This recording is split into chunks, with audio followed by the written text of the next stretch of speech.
How's it going, you guys? AZPlow21 back again with another episode in our UFC save here in WMMA 5. And here for you today, we've got UFC Fight Night, JOTKO versus KRZYSZTOF, the nickname of Antonio Carlos Jr. That is our middleweight main event here today. But before we get into this fight card, I want to let you guys know some pretty big news. So you guys may know of our feeder system with Invicta. It's the way that we get women fighters into the UFC. We're able to have them develop while they're down in Invicta, and then when they're doing well enough, we bring them up into the UFC. Well, we have the same kind of promotion, but this time for the men. Ladies and gentlemen, I am excited to introduce, and ladies and gentlemen, welcome back.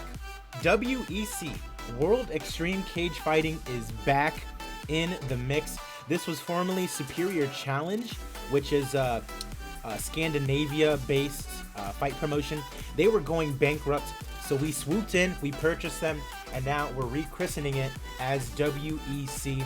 And we are starting with a lot of weight classes, and this is definitely going to be something that's going to take some time to develop because we need to get enough people in those weight classes. As you can see, flyweight only has 5 guys in it right now. So it's going to take a lot of behind the scenes work, finding a lot of prospects that are able to go into WEC. So we got flyweight, bantamweight, featherweight, lightweight, but here super lightweight is already going to be a division in WEC. What that's going to do, it's going to give them more opportunities to fight for titles, more opportunities for notoriety, than we can pick them up. Oh, you were in the super lightweight division? Well, let's bring you up into our super lightweight division. You know, things like that. Welterweight, middleweight, super middleweight is also going to be a thing in WEC, light heavyweight, and then heavyweight. But as I mentioned, it's going to take some time to get WEC to where it needs to go, you know, for the future. And I'm excited about it because now we have our female feeder system with Invicta, which is up and running, and it's running very well. A lot of fighters in these weight classes, and I'm excited to see what WEC brings to the table as well. So that is for way off in the future. But for right now, we have UFC Fight Night, JOTKO versus KRZYSZTOF. We are making our way towards UFC 279, Gillespie versus Ferguson. Originally, it was supposed to be Gregor Gillespie defending his title against Carlos Diego Ferreira, but I believe Ferreira got injured. Yeah, he's injured for around 3 months, so he's going to be next in line for the title. But for right now, it's Tony Ferguson fighting Gregor. So that should be a good fight nonetheless. As you all know, we have our super lightweight tournament coming up. That's why no one in the top 15 is fighting right now. So we are super excited for that. But with that said, let's go ahead and get this fight card underway. It is JOTKO versus KRZYSZTOF, and it starts right now.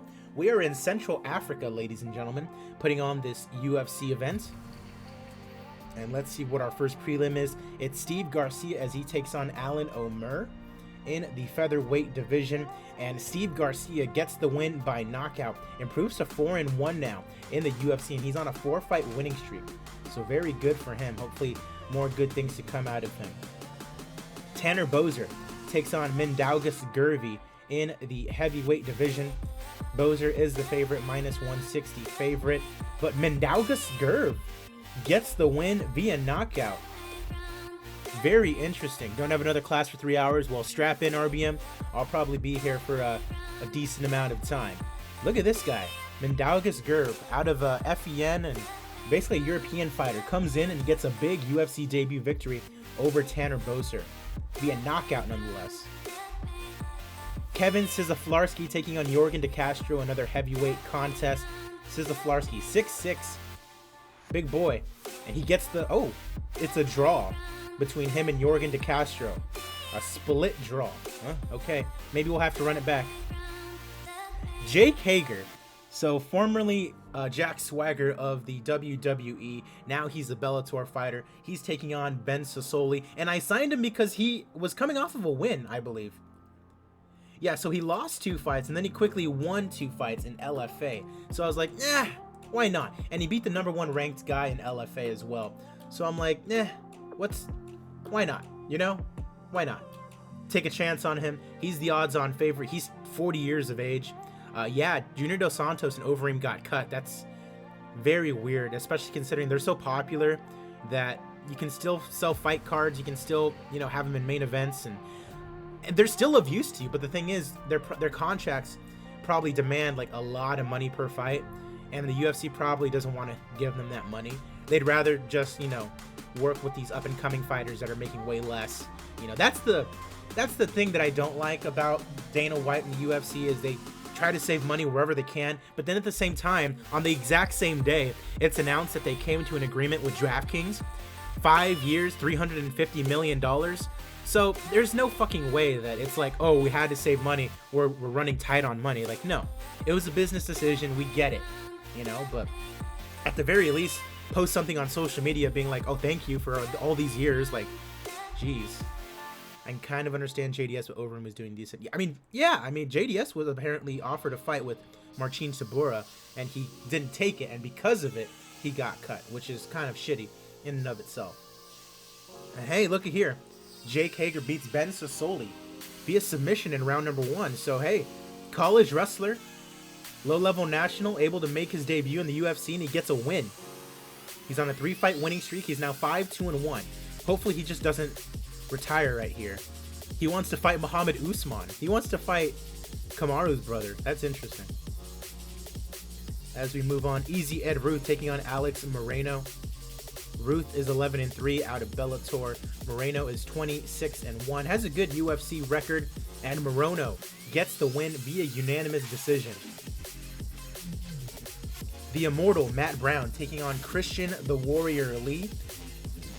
Christian Lee is a young kid out of ONE FC. He's 2-0 in the UFC currently. Wins over Claudio Enrique da Silva and Loan Tainanis. Funny, because Tainanis is also a guy that's coming out of ONE FC. I love how he lost that fight to Kelly via disqualification, and then they immediately ran it back and he demolished him.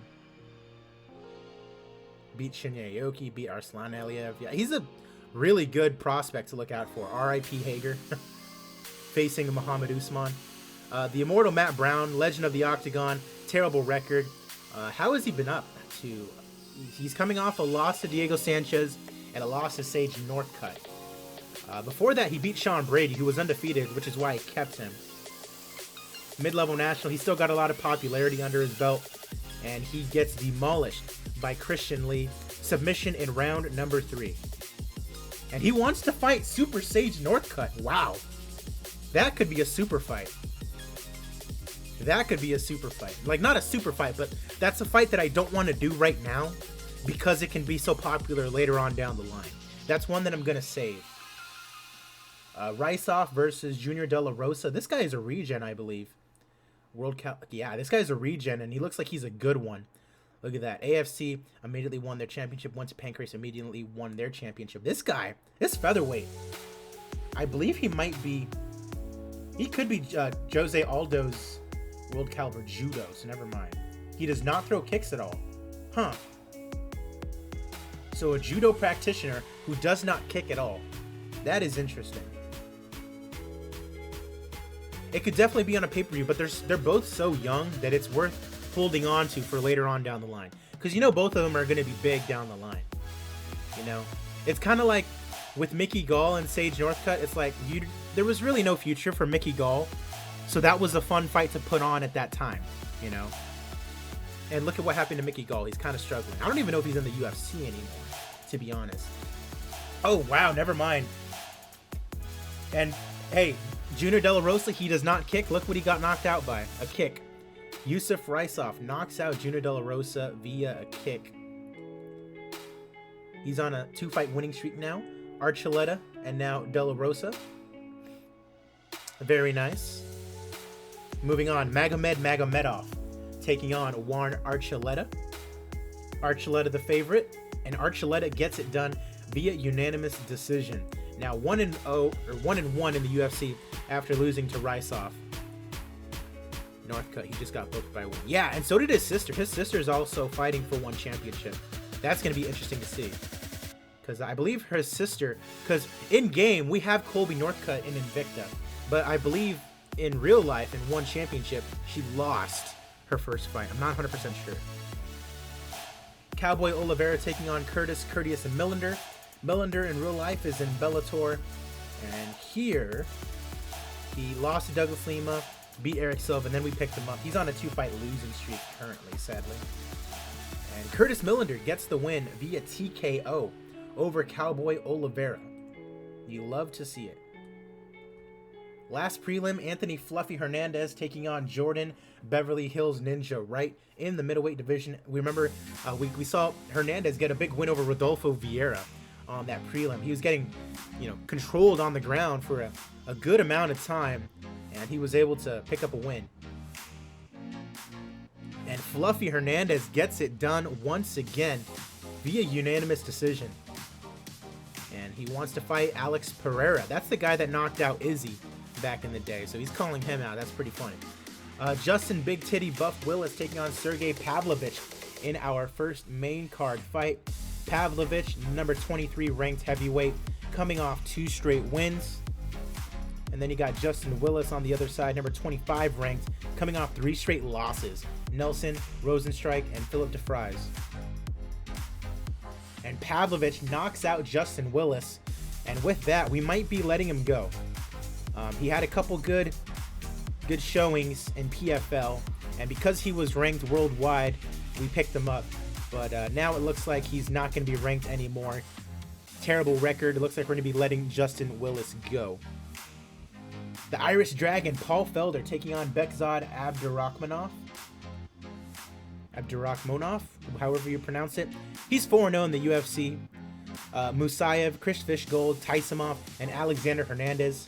He is still not ranked for some reason. Takes on Paul Felder. He's number 16. He's coming off 2 straight wins. Makachev and Justin Gaethje. Paul Felder is the underdog, and with good reason, as Abdurakhmonov gets the win via unanimous decision over Paul Felder. Hopefully this guy is ranked. That's 5 straight wins in the UFC, and 3 of them against ranked opponents, so hopefully this guy is ranked. Because that'd be kind of bullcrap if he was not. Tamdan McCrory taking on Andre Muniz. Northcutt and Thompson versus Covington and Son, and who wins? Trash talk gets to the nice guys will be able to cancel that. Are you talking about like a tag team match or something? That'd be funny. McCrory is 20-5, number 18 in the UFC. He's got a big winning streak going, but he's coming off a win over Ian Heinisch. Andre Muniz, 5-0 in the UFC, number 24 in the division, coming off a big win over Nick Diaz. And Andre Muniz beats McCrory via unanimous decision, improves to 6-0 now in the UFC. A tag team match. Northcutt and Thompson. Oh, no, I don't think Northcutt and Thompson really get bothered that much by trash talk. Covington and Son would end up just looking like assholes, really. Liz Carmouche taking on Polyana Viana-Moda in the flyweight division. Moda is number 24 in the division, coming off a no contest to Yanan Wu. And Carmouche, number 14 in the division, coming off 3 straight losses. Andrea Lee, Maria Agapova. And Polyana Viana-Moda knocks out Liz Carmouche. And something like that, like a big upset like that, that can cause Carmouche to retire. 36 years of age, not the best record. She could retire right here. She doesn't. But Viana-Moda does love being a big underdog and winning there. Co-main event of the evening, the Korean Superboy Do Ho Choi taking on TJ Laramie. Laramie, 15-3, 2-0 in the UFC, wins over Taha and Yusuf Zalal. And Do Ho Choi, I want to say a prospect, but he's 31 years old, coming off a win over Michael Trezano. He's very back and forth between being ranked or not. And our co-main event, the Korean Superboy gets it done over the Canadian Wonder Boy, TJ Laramie. Unanimous decision victory for Do Ho Choi. Remember, we can send guys to our male child company instead of cutting them. That is a very good point. That is a very good point. And that's probably what I'm going to end up doing with Justin Willis, sending him down to the heavyweights over in WEC. And our main event of the evening, Krzysztof Jotko taking on Antonio Carlos Jr. Carlos Jr., number 8 in the middleweight division, coming off a win over David Branch. Before that, he lost to Tom Breeze, beat Brandon Halsey, lost to Uriah Hall, but beat Elias Theodorou. That Elias Theodorou win is one that is aging very well. KRZYSZTOF Jotko, on the other hand, 2 straight losses, Schlemko and Vanstinas. Before that, he beat Ian Heinisch. Carlos Jr. is the odds-on favorite. It is a very close one between the two of them. As we get our main events underway, Steve Mazzagatti is your referee.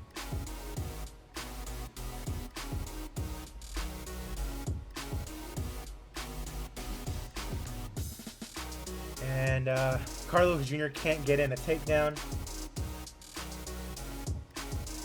He finally does get the takedown. This is just round number 1. Another takedown. Oh boy. Choi may have an iffy record, but almost, if not all of his fights are absolute bangers. Oh, absolutely. Uh-oh. Quick guillotine attempt. Jotko fights it off. Another guillotine attempt. No, sir. Another, oh, a choke attempt, but the round ends. They said more, please. But yeah, I like watching Doo-Ho Choi fight in real life as well. He's always very confident, very, very good striker. Uh-oh. A cut now under Carlos Jr.'s eye. Uh-oh, big strike. Goes down hard. What? Oh, wow, Jotko nearly ended it there, but Carlos Jr. able to defend. And this is Jotko coming off 2 straight losses. This would be a big win for him over a top 10 opponent.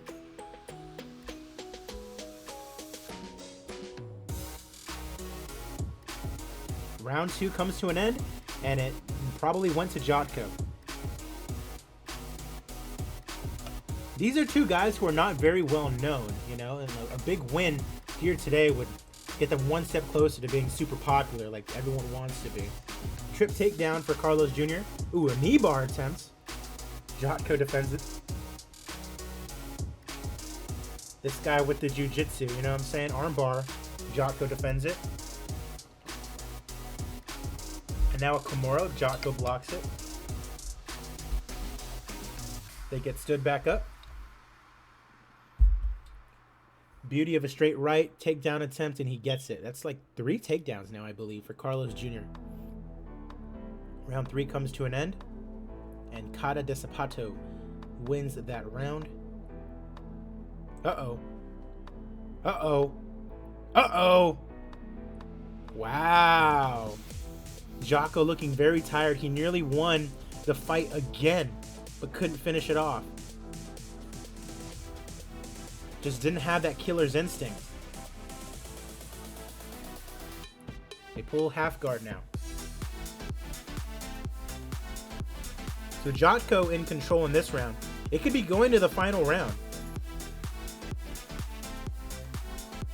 Everything to fight for in round number 5. As always, folks, be sure to like and subscribe to the channel. Leave a comment down below. Let me know how you guys are doing. And let me know how you guys are liking the videos. And be sure to follow me on my Twitch channel so you can watch me when I am live. Another takedown. Uh-oh, looking to take his back. Can't get a body triangle. Rear naked choke. Nearly gets it here in round number 5. Another rear naked choke attempt. This time, he gets it. Wow. 5 rounds. And finally, Steve Mazzagatti calls a stop to the contest at 3 minutes, 32 seconds of the 5th and final round, declaring the winner by submission due to a rear naked choke, Antonio Cara de Zapato Carlos Jr. Shoeface getting it done. Praises KRZYSZTOF Jotko and his toughness. A poorly attended 161 in attendance in Central Africa. Nothing really going on with the popularity. Let's see what fight of the night was. Ooh, excellent fight. You love to see that. Absolutely. Good job, ladies, putting on a show. Pavlovich with a knockout in round number 1. And RZYSZTOF. Ooh, actually, yeah, Garcia and RZYSZTOF with first round knockouts. Oh, actually, Gerv too, in 48 seconds. Yeah, I'm feeling good. We still made a profit. Highest earners were Doo-Ho Choi and Liz Carmouche. As always, we're going to update our rankings, take a look at our emails, and we will kick it off for the next episode. If you're watching on Twitch, stay tuned. We still have 2 more fight cards that I'm probably going to be recording here until we get to the pay-per-view. Then I'm probably going to stop and play some Persona 5 Strikers. I've been really liking that game. I tried to live stream it last time, but it was kind of being weird with the frame rate and everything. Like, it was recording it fine, it was live streaming fine, but my PC in general wasn't working all the best.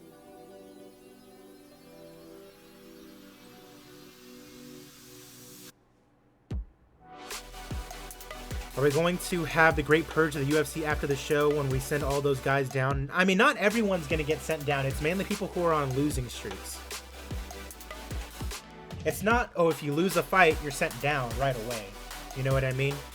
It's if you're consistently losing in the UFC, then yes, you get sent down.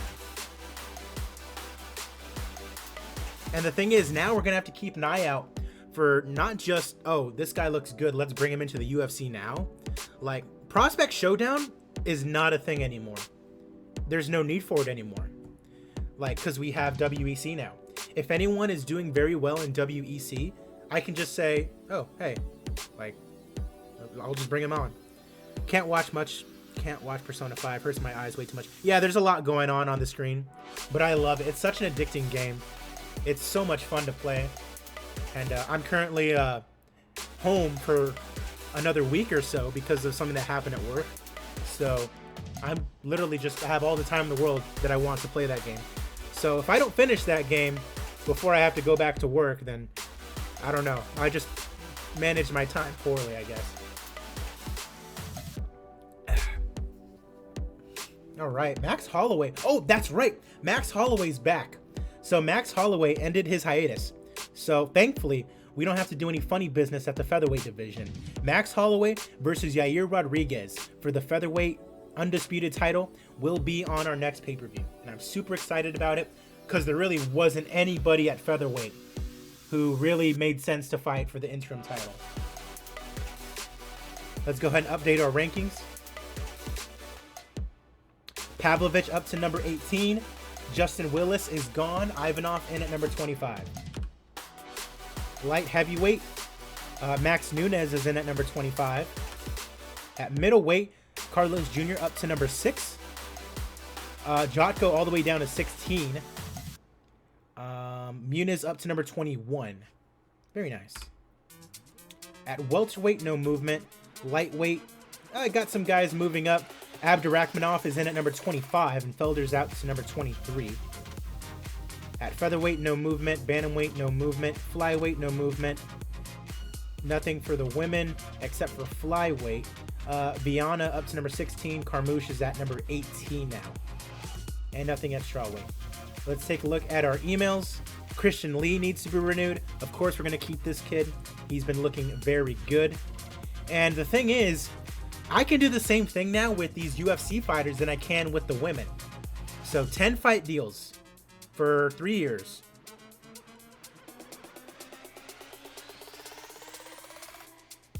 Corey Sandhagen is back.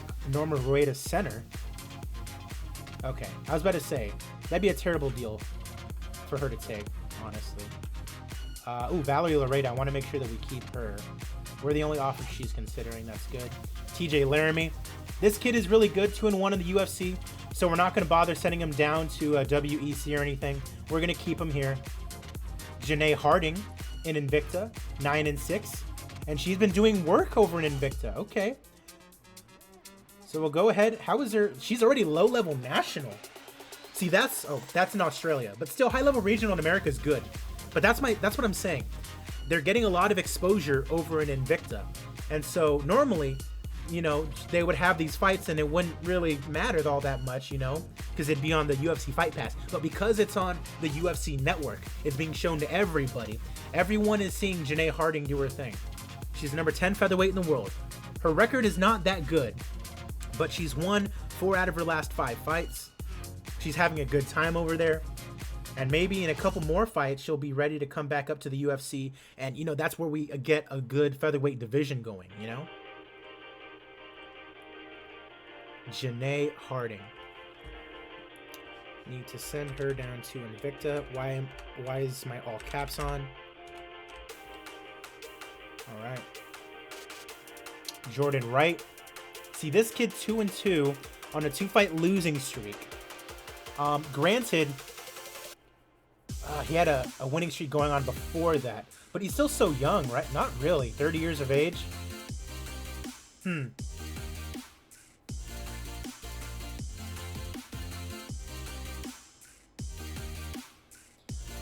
UFC versus WEC show or pay-per-view. That could be pretty fun, actually. That would be very fun. See, this kid, I don't know, because he had a winning streak going on before, so he's kind of grandfathered in a little bit.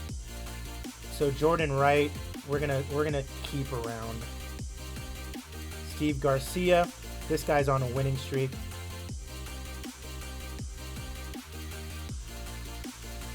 Matt Brown. See, Matt Brown we're probably going to send down.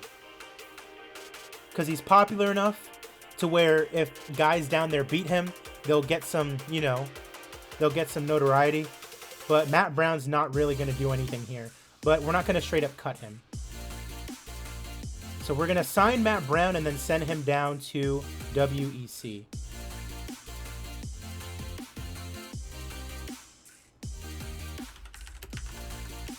But we have to wait until we sign him, because if we send him down now and then he resigns, he's gonna just get brought back up to the UFC. Yorgan De Castro coming off a draw, 2 straight losses and a draw. See, like this guy, we're probably gonna send down.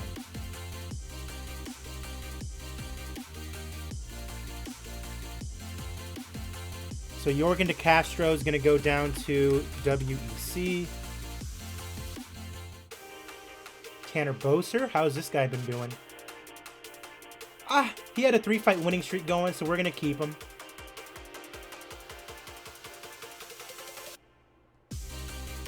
Perfectly fine. Carlos Jr., definitely gonna keep him.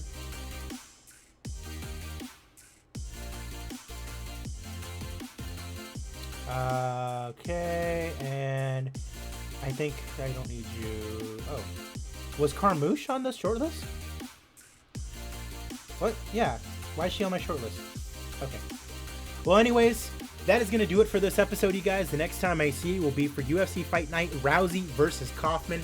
Main event featuring Ronda Rousey as she takes on Sarah Kaufman in our women's bantamweight main event. Also, Joseph Duffy taking on Rustam Kabalov. Mike Grundy takes on Austin Lingo. Austin Lingo has been really putting it on lately. Beat Mirsad Bektic and then beat Edson Barbosa on like a week's notice. Good for him. Hack Paras versus Michael Johnson. Andre Feely taking on Ricardo Lamas. And Alexander Volkanovski taking on AJ McKee. Hope to see you guys there. I'm AZPlyo21. Like I said, be sure to like the video and subscribe. Follow me on Twitch. And you guys have a good rest of your day.